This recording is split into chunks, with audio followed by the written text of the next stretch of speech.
During a chase through a state-of-the-art science laboratory, Tom and Jerry accidentally trigger the launch sequence for a prototype zero-gravity research pod.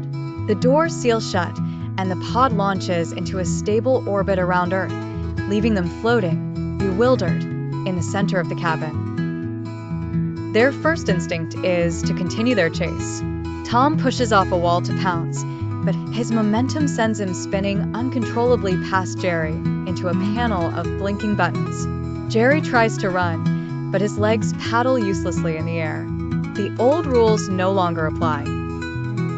Jerry, adapting faster, discovers a sealed pouch of orange drink. He gives it a gentle squeeze, and a perfect, shimmering sphere of orange liquid floats across the cabin. Tom, fascinated, opens his mouth to taste it. Jerry gives another squeeze, and the sphere splatters directly in Tom's face. Tom, now sticky and furious, needs to move strategically.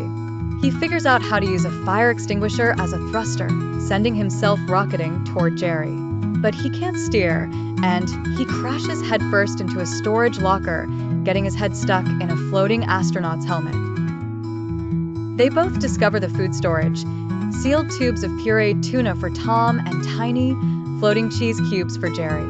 A temporary truce is called as they snatch delicious morsels out of the air until Tom accidentally inhales a cheese cube and sneezes, propelling himself backward. Jerry finds a pair of experimental magnetic boots designed for spacewalks. Once he figures out how to turn them on, he can walk on the metal walls and ceiling, reclaiming the high ground. He taunts a helpless, floating Tom by tapping on his helmet. In retaliation, Tom corrals a dozen floating water spheres with his paws, herding them into a giant, wobbling bubble. He gently nudges it toward Jerry. It envelopes him, and Jerry floats inside the giant water balloon, helplessly trying to paddle his way out. Jerry uses his magnetic boots to anchor himself and pops the bubble from the inside. The released water forms new, smaller spheres. Tom, trying to avoid them, gets tangled in a roll of duct tape, which unravels around him, creating a silvery, floating cocoon. Tom accidentally activates the ship's comm system. His frantic yowling is broadcast to Mission Control on Earth, who interpret it as a critical systems failure and a cat astronaut in distress. They begin relaying emergency instructions in a calm, serious voice that Tom completely ignores.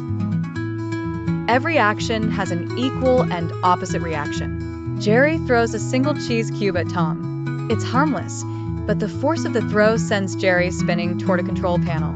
Tom swats at a floating tool, and the recoil sends him careening into a pile of floating notebooks. The entire cabin becomes a chaotic pinball machine. Tom, still partly wrapped in tape, bounces from wall to wall. Jerry, having detached from his boots, flies from one padded surface to another.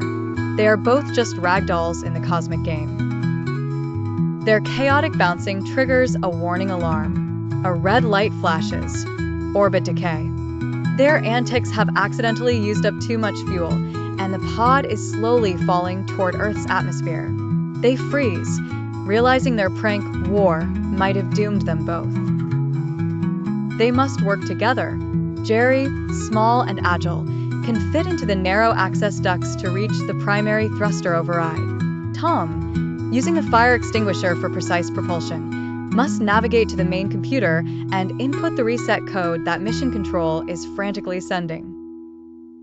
It's a delicate operation. Tom pushes off, using a floating pen to tap the code on a keyboard, each keystroke sending him drifting slightly. Meanwhile, Jerry, in the ducts, has to push a stubborn lever, bracing his feet against the walls to get enough force.